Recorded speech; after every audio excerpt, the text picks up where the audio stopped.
শেষ নয় শুরু।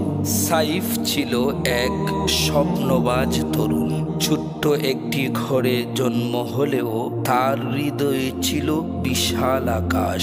সে চেয়েছিল বড় হবে, পরিবারের অভাব দূর করবে, সমাজে কিছু করে দেখাবে। কিন্তু জীবন এত সহজ ছিল না। একটার পর একটা চাকরির পরীক্ষায় ব্যর্থতা, প্রতিটি দরজা যেন তার মুখের উপর বন্ধ হয়ে যাচ্ছিল। পরিবারের চোখে হতাশা, আত্মীয়দের মুখে উপহাস, বন্ধুরাও এক সময় কাঁধ জেরে বলল, তুই কিছুই পারবি না। এক রাত সব নিস্তব্ধ।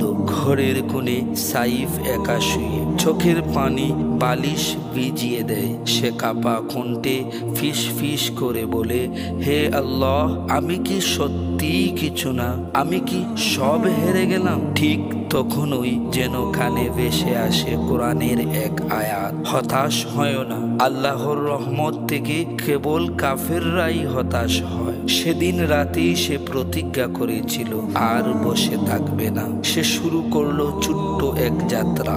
রাস্তায় রাস্তায় লিফলেট বিক্রি করত, ঘরে বসে বিনামূল্যে অনলাইন ক্লাস করত, নিজের ভুল থেকে শিখত, নিজেকে প্রতিদিন একটু একটু করে গড়ে তুলত।